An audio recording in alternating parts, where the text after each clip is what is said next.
Hi everyone, and welcome to today's webinar. My name's Inga. I'm a content developer at Zealed, and I'll be moderating the webinar today. We understand what it means to run a small business, so we really appreciate you taking the time out of your busy day to join us in learning about some of the issues that businesses face on social media. Getting your business set up on social media is so important. Social media is a marketing channel to attract new customers, enact customer service, and build customer loyalty. It's also one of the main ways that people discover new brands online. So today you'll hear about 6 different social media challenges and how you can overcome them. Oh, we don't have the speaker slide. Our speaker with us today is Hannah Metz. She's a marketing specialist at Zealed, and she has a passion for sharing value and information and knowledge about digital marketing. In a moment, she'll tell you all about the different challenges that a business owner might face on social media and how to overcome those in a few simple, easy ways. And a quick run through of how the webinar will run today. If you have a question for us, you can send in your messages in the chat mode or the question mode.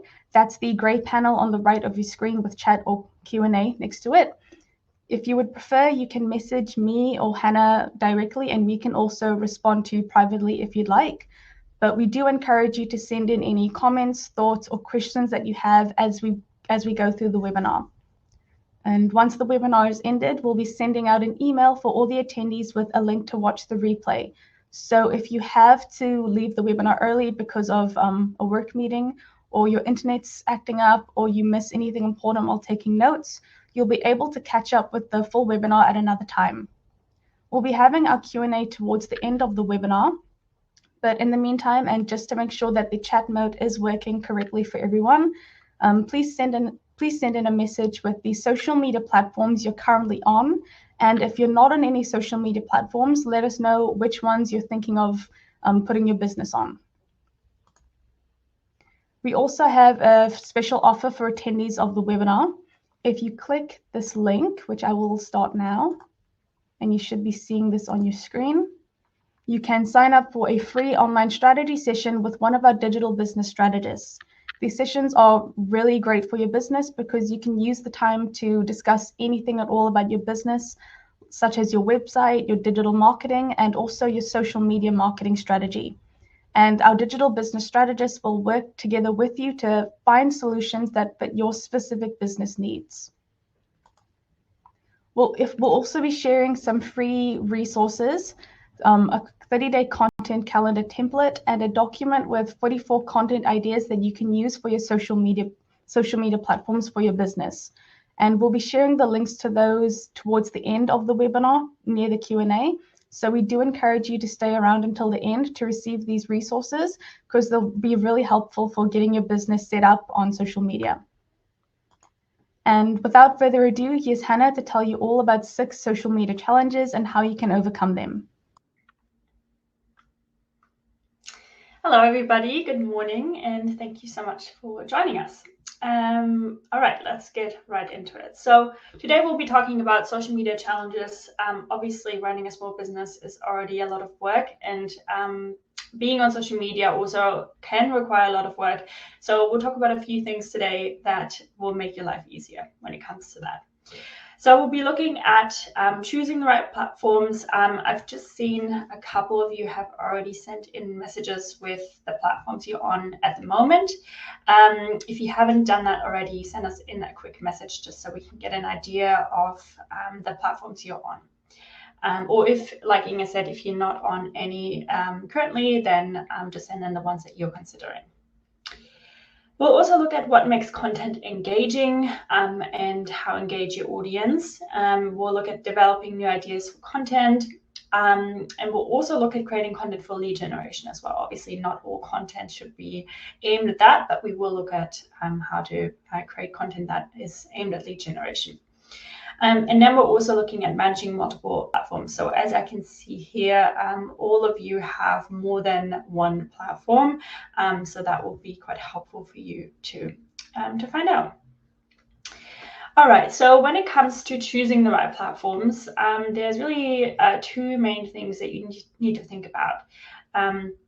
it can be really overwhelming to decide which platforms are right for you and your business. And it honestly depends on the individual business and your audience. There's no one solution fits all.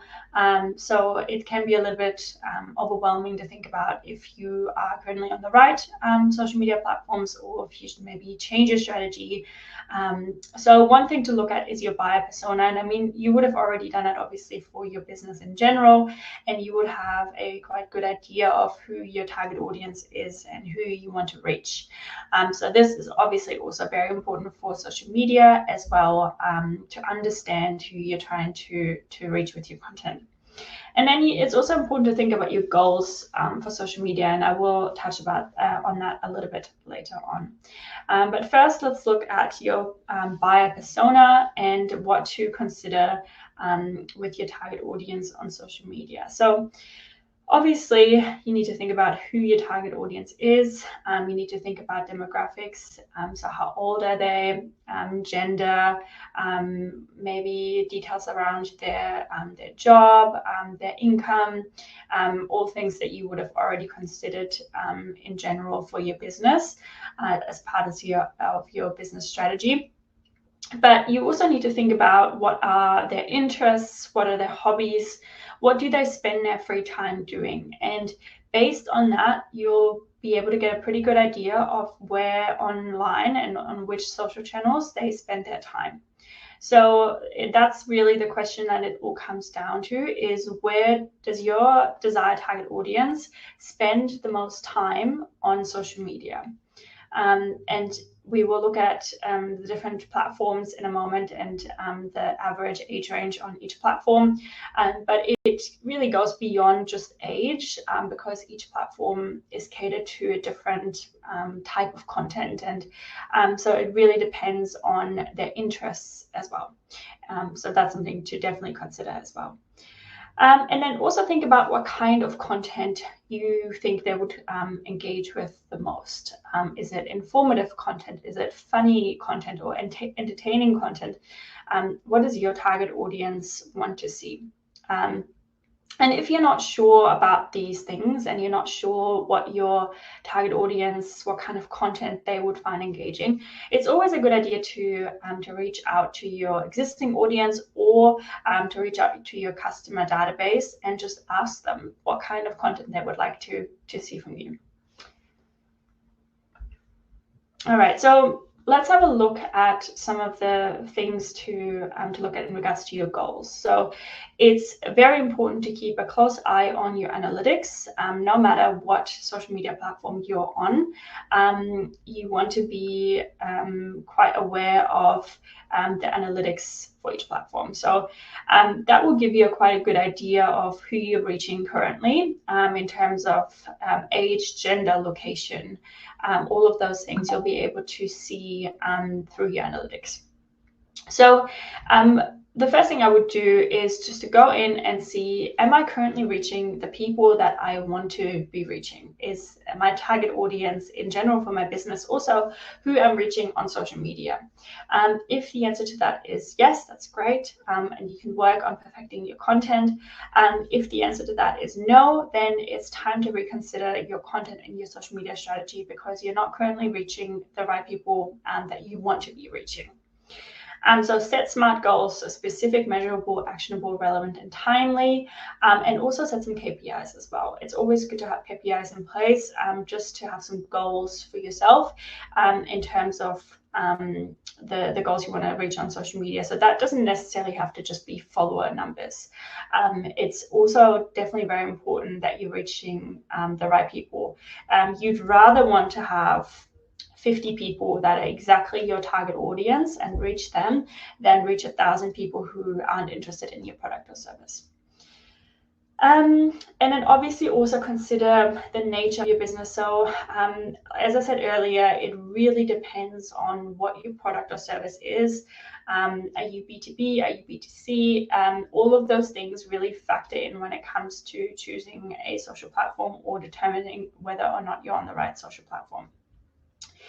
And then just on the right-hand side here, we have a little table showing all of the different social media platforms, the main ones. Obviously, there's a lot more than that, but these are the main ones.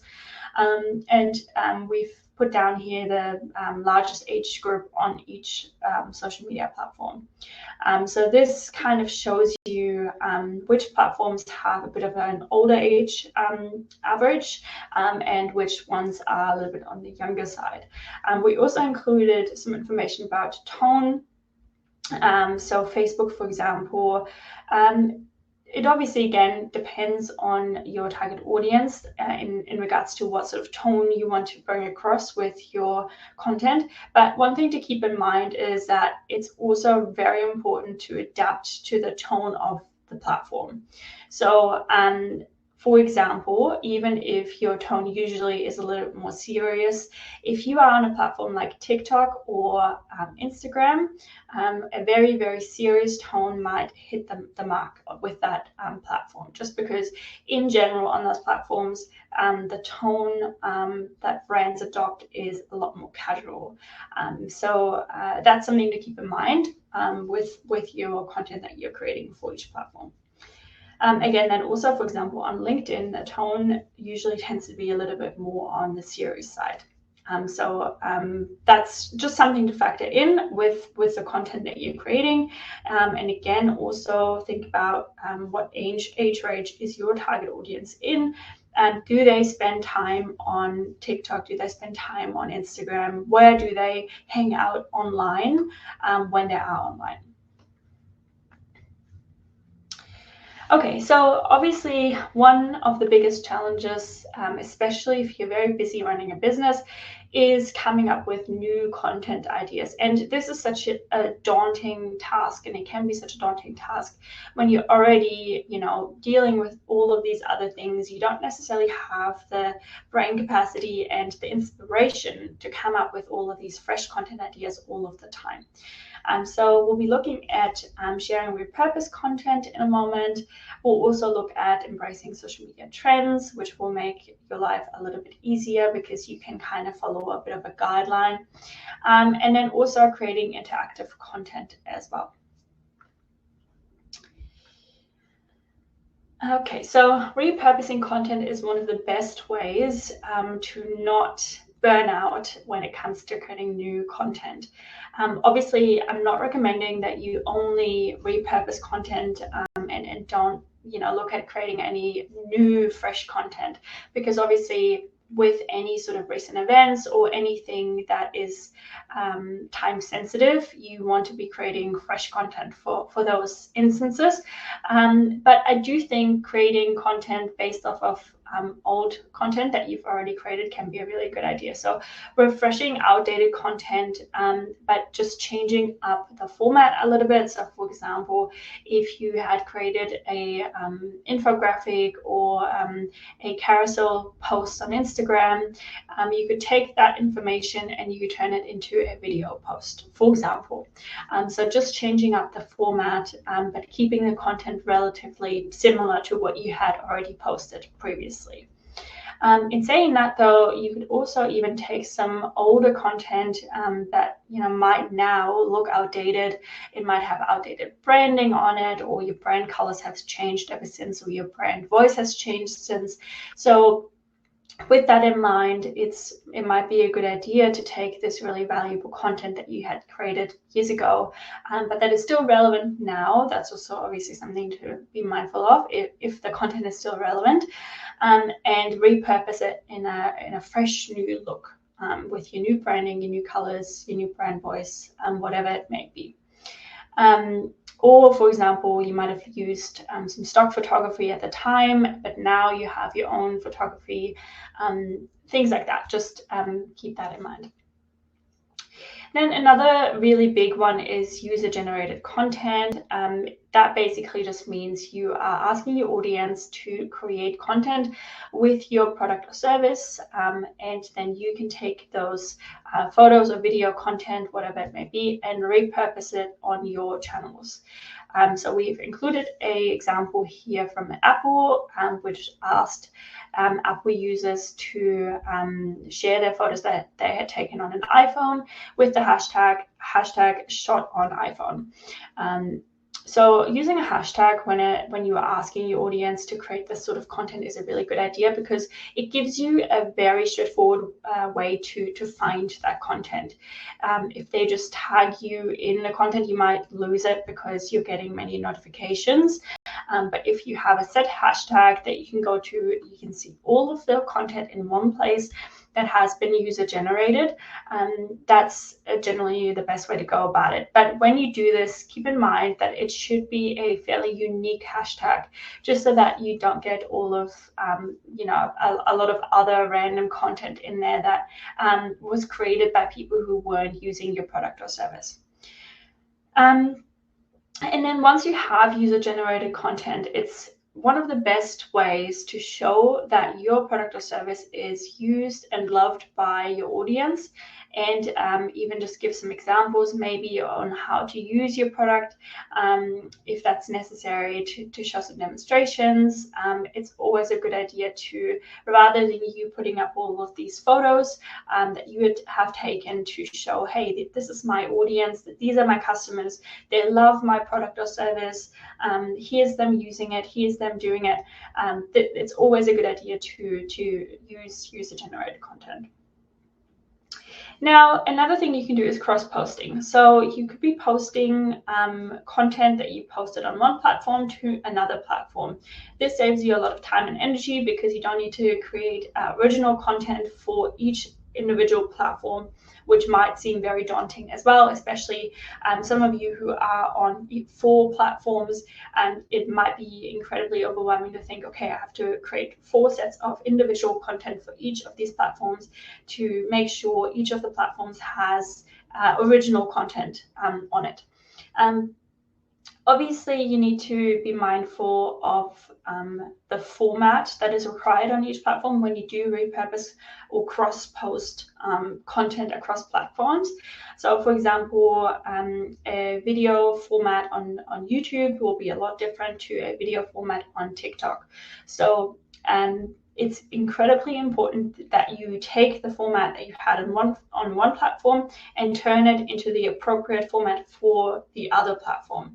Otherwise, that content won't do very well on the second platform, just because that format isn't right. So that is incredibly important. And then lastly, you could also take blog posts or even email content and repurpose that as well. So think outside of the box a little bit. It doesn't have to necessarily just be social media content that you're repurposing. Okay, so let's talk a little bit about trends. As I said before, this can be a really good way to have almost a bit of a guideline when it comes to creating content, because you can look at what are the trends currently and then create content accordingly. So, for example, some very popular content themes on various social media platforms is showing behind the scenes of your business. Like, what is your process? Are you currently working on a new product? Showing, the product in its early stages, showing the process of that product coming together, or are you working on a new offering in general, or even just behind the scenes, your team, sharing, insights about your team members. Sharing your own personal story, just behind what are the faces behind your business, what are the processes behind your business. People want to know those sort of things. They want to know who they're buying from. They want to know more about where the products are coming from. So sharing those insights can be a really good idea. And then secondly, customer testimonials, similarly to user-generated content, are always a really, really great thing to share on social media, just because it shows your credibility, it shows that people love and purchase your product or service. So that's always a really, really good idea to share. Now, one thing to keep in mind in the current social media climate is that video content is or has been for years now, but especially now incredibly important as well. And it will guarantee almost that your content is performing better, especially on Instagram at the moment. So video content on Instagram is huge at the moment. In fact, Instagram has announced not too long ago that they are no longer a photo sharing app, but now a video platform. So that's something to keep in mind. And again, this might seem a little bit daunting because video content requires oftentimes a little bit more work and thought than you might put into a static. Especially if you're the one who has to be in front of the camera and you're not feeling quite confident to do that. I know that it can be intimidating, but honestly with that, it just is. Practice makes perfect. The more you do it, the more comfortable you will get in front of the camera, or if it's one of your team members. Sharing video content is very important again as well. So we've seen video content not only on TikTok, obviously recently, but Instagram, as I've just said, and Facebook as well. So those three platforms, obviously YouTube is a video platform, but on these three other social media platforms, video content is becoming more and more important. And then it's also a good idea with the rise of TikTok and Instagram Reels and video format on Facebook as well, to have a look at what are current music trends, what are current trends that people are uploading videos to follow those trends will first of all, obviously give you a bit of a guideline with your content, but also ensure that your video gets seen because it's a current trend that people are wanting to see more of. And then lastly, just another thing to consider is global events and holidays. So we've listed some here that are obviously the bigger ones, but you could even look at more industry-specific holidays. I know that, for example, there's a global chocolate day, things like that. So days that are a little bit more specific to your industry. Now, when it comes to creating interactive content, and that's really the content you want to be creating is interactive content. There's a few different things that you can do to easily make your content more interactive. So one of the things is creating polls and quizzes. You can do that on Instagram story, for example. And within those polls and quizzes, you could ask your audience what they want to see more of. So you could list, the content that you're currently sharing, and ideally you would have several different types of content, also called content buckets that you're sharing, and list those and just ask your audience what, out of these topics, what are you most interested in? And that way you can get some really easy feedback from your audience just to see, okay, this is what they want to see more of. This is what they're maybe not so interested. Maybe I can switch to that for another topic, just to get some feedback. And it's incredibly important, more than ever, that you show your audience that you care about what they want to see more of, that you listen to them, and that you are taking the feedback on board. Then you can also do live streams. Live streams are great for engagement as well. Again, this can be a little bit daunting to begin with, for sure, but it is a great way to connect with your audience, to maybe share some insights about a product or service that you're launching, or just to answer some questions even, or to share your story, whatever it may be. Live streams are a great way to connect. You can also run contests, so giveaways, ask people to tag a friend in your post to maximize your reach. It's really good to do that every now and then, although I wouldn't overdo it because it can also have a negative effect if you overdo it with asking people to tag their friends and family in your posts. You do want to make sure you have a good balance with those sort of posts and then really informative, high value posts. And then lastly, you can also run some Q&A sessions. Again, you could do this on Instagram stories, Facebook stories. You could do this on a live stream. You could even record a video with frequently asked questions you get about your product or service, and then upload that as a TikTok or as a Instagram or Facebook reel. Now here are some examples of engaging content. So on the left here, we can see a poll, as I mentioned before. Then there's a Q&A feature from Instagram where you can type in an answer, and just some other content that has been shared around contests, and a live stream on Facebook. Now, when it comes to developing new ideas, I mentioned before, this can be a daunting task. So how can you overcome this challenge? Basically, review your existing content first, have a look at what works and what doesn't work in the content that you're currently creating. So this, you can have a look in your analytics.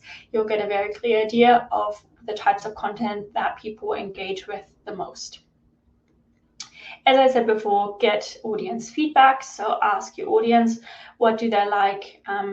What would they like to see more of, and what maybe they are not as interested in. Once you know what your audience wants to see, it will be a lot easier for you to create content that will land with them. And then also, it's a really good idea to get some inspiration on social media as well. So whenever you see a video or a trend or anything that you would like to recreate, you could save that post into your favorites and then come back to it later. Or if you could even just send it to yourself in a message, so you have it ready to go. When you do that, a tip for me is to also include a quick message. So send it to yourself in a message, include a quick paragraph about how you want to recreate this video. So how do you want to apply it to your industry, to your niche? Just a quick few sentences with an explanation for yourself in the future, basically. And when you come back to that message, you already have an instruction with what that content should be and a video example of what it should look like. Now, just going back to the different social media platforms. So as I mentioned before, Facebook is great for live streams. It also has the stories feature now. Stories are great to show behind the scenes, show your face a little bit more, share your story, share your products or service. Instagram similarly also has stories. There's a feature on Instagram where you can automatically share stories that you're sharing on Instagram to Facebook directly, so you save yourself the hassle of doing it twice. There's obviously Instagram Reels. The feed moving forward on Instagram will be a lot more video heavy and video focused, as I said before. Instagram is also great for live streaming and user-generated content. TikTok is a lot more casual than the other social media platforms. The video content on there, generally speaking, is on the shorter side, so 15 to 30 seconds, although there is a feature now for 3-minute videos, but generally speaking, the content on there is on a shorter end. LinkedIn is great for sharing any sort of informative, high-value content. So articles you can share about company updates, any sort of celebrations that you have, product launches, new services you're offering, and so on. Videos on YouTube are great for longer video content. You can also do a Q&A video where you're answering any frequently asked questions. You could show how to use a product or service, give a tutorial, and so on. Now, Pinterest is great for any sort of informative content or helpful content. And the great thing with Pinterest is that you can link any content back to your website. So it's actually a really great tool rather than being a typical social media platform. It's a great tool to bring traffic to your website or anywhere else you would like to direct traffic. And then lastly, Twitter is great just for short form text content, Q&A, answering questions, starting conversations, and interacting with your audience. Now, when it comes to managing multiple platforms, and as I can see, a lot of you are managing multiple platforms, it's important that you have a bit of a plan and strategy in place. So it's a good idea to use a content scheduler or calendar. As Inge mentioned earlier, we'll be sharing with you our content calendar spreadsheet at the end of this webinar. And we'll also share with you a document outlining 44 content ideas for your social media channels. So use a scheduling tool.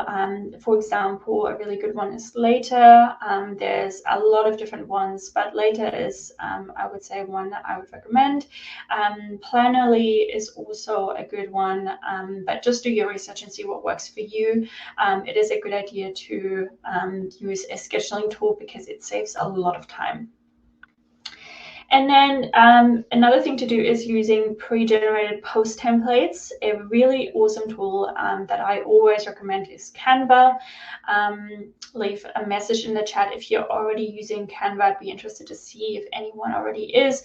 It's fantastic for using for creating social content, and it has a really great feature that I showed in one of our previous webinars that allows you to very quickly generate social media content. It has these templates you can use. It auto-generates in your brand colors, your logo, and it just makes it super easy to create social media content. We might do a webinar in the future with a Canva tutorial. If anyone would be interested to see that, let me know. And then, like I said before, cross-post and repurpose content. That's really, really important because it saves you a lot of time and energy. So definitely cross-post and repurpose.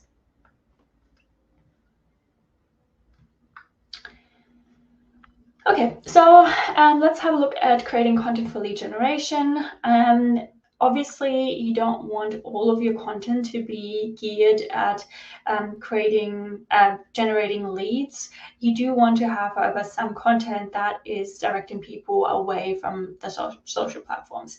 One thing to note is that majority of social platforms don't like it when you try to direct people away from them because they want people to stay on the social media platforms.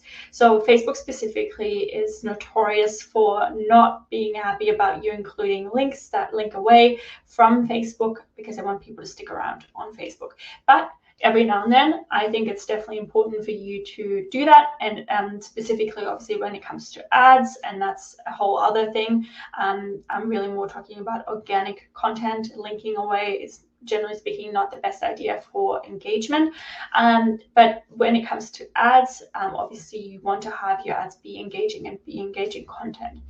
So one thing with ads, it's always good to immediately show the value of your offer. So you could offer something, like a 14-day free trial or a free resource to download. There has to be an incentive for your audience to click on your post or ad. So whether that's a free webinar like this one right now, or it's a guide outlining how to use your product or helping your target audience solve a problem that they have. So yeah, that's always, it's always very important to show immediately the value that you can offer, ideally for free, if you can.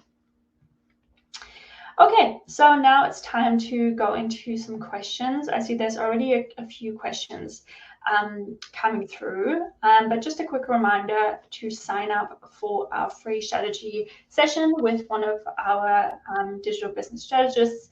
These sessions are really, really great. If you haven't had one already, I would highly recommend you to sign up for one. You don't have to talk about social media. It could be anything related to your digital strategy, so your website or SEO, Google Ads, whatever it may be that you would like to know a little bit more about. There's no strings attached, so you can just have the session and yeah, ask our digital business strategist about whatever you would like to know. Okay. And then just to here again, in regards to our free template, Inge, would you like to share that offer now? Actually, maybe we will give them a moment to sign up for the strategy session, and also a moment to leave any comments and questions in the chat mode. Sounds good.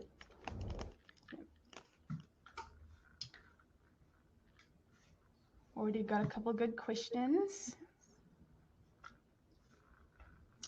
Okay, so I will be sharing with you now the 44 content ideas for your business. Let me know if you have issues seeing that on the screen, but it should be shared with you now. And Inge will send in the link to our social calendar, which is a spreadsheet. When you do open that, just make sure you save it as a copy so you don't start typing in your content into our template. So just save as a copy, and then you can modify it as you would like. Yeah. Okay. Let's go into some questions. Let's get into it. So our first question was from Helen, and Helen asks, with cross-posting, how do you address the need for difference in tones on different platforms? That's a really great question. So that's one thing I didn't touch on earlier. I did obviously say it's important to keep in mind the different formats for different platforms, but the tone is equally as important. So keep that in mind, and you might need to adjust some of the copy depending on where the repurposed or cross-purposed content is going. So for example, if you have a infographic that you put up on LinkedIn and your tone and your caption was a little bit more on the professional side, but you do want to also share that on Instagram, you might want to just throw in some emojis to lighten up the copy a little bit and make it slightly more casual. So on LinkedIn, I probably wouldn't recommend including emojis in your captions, but on Instagram, it's something that's absolutely normal and is done by pretty much everybody on Instagram. You could also change the copy slightly just to make it a little bit more casual. You do, however, want to stick to your specific brand voice. So if your brand voice in general is just a little bit more on the professional side, don't go too crazy. Just keep in mind that the tone of the platform is also very important. And do let us know, Helen, if that did answer your question for you. Our second question is from Reese. Reese asks, I operate in a business-to-business environment. How does this change the approach to social media content? Yeah, really good question as well. So with that in mind, I'm just going to have a look because you did send in the platforms you're on. So you said you're on Facebook and Instagram currently. It might be a very good idea for you to also be on LinkedIn. I think when it comes to B2B, being on LinkedIn is a very good idea. So you might want to have a look at LinkedIn and see if that would make sense for your business. And when it comes to B2B, the approach, generally speaking, is still very similar. You still want to be creating content that is of high value, that educates about your product or service, and that is of value to your target audience, whether that's a person or a business. So within your strategy, you need to factor in who within the business you would like to reach. So are you trying to reach the marketing manager of the business? Who are you trying to reach really? Who's your target audience within the business? So keeping that in mind, that's how you should structure your content, and that's who you should target your content to. Please let us know if that makes sense. And I'm guessing the buyer persona would be really important for that as well, right? Yeah. Cool. Let us know if that answers your question, Reese. And while we're waiting for a couple more questions to be sent in, I do have one question that we commonly get asked, and that is, when is the best time to post on social media, especially if you're on multiple different platforms, because I imagine they vary across platforms. Yeah, absolutely. I mean, generally speaking, a good time to post would be in the mornings when people have just kind of gotten up, because a lot of us unfortunately tend to go onto our phone right away when we wake up. It's not a good habit, but it's certainly something a lot of people do. So, first thing in the morning is always a good time to be posting. But in saying that, it also highly depends on your target audience. So, if, for example, you do have an audience that is based, for example, in Australia, you have an audience here in New Zealand, but you also have an audience in Australia, then that's something you need to factor in because of the time difference. So they might not be up yet; they might still be sleeping at that time. So factoring in the time zones that your target audiences are in is incredibly important as well.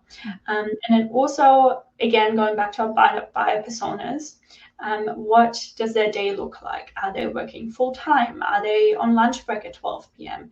Or are they, full-time parents that are staying at home with the children? It really depends what their day looks like. And then based off that, I would have a think about when they would be spending time on social media. You can also have a look at your analytics as well, just to see when your target audience is most active on each platform. That will certainly be helpful as well. I used to find that really helpful with Instagram because with the analytics, I was seeing that all my followers were on at like 6 a.m. But unfortunately, that meant I was waking up at 6 a.m. every morning to quickly post something and then log off. That's exactly where a scheduling platform comes in Yeah. handy, because you won't have to wake up at 6 a.m. in the morning. So it's a very good idea to use a scheduling program so you can post at the exact right times on each platform and not have to do it manually. Oh yeah, like with Later. With Later, you need like a Facebook page to post it, to actually like post it online, eh? Or Yes. yeah. So they all have different requirements, but I believe you need to have a Facebook business page, and obviously a profile on the other platforms that you would like to post. Louise says would love a Canva tutorial, so we'll keep that in mind for future webinars. I think it would be really great to do, seeing as Canva is such an awesome tool. And it's so easy to use. It's honestly great. I love it. Okay, I think there's no more questions. If there is, now is your last chance to send them through.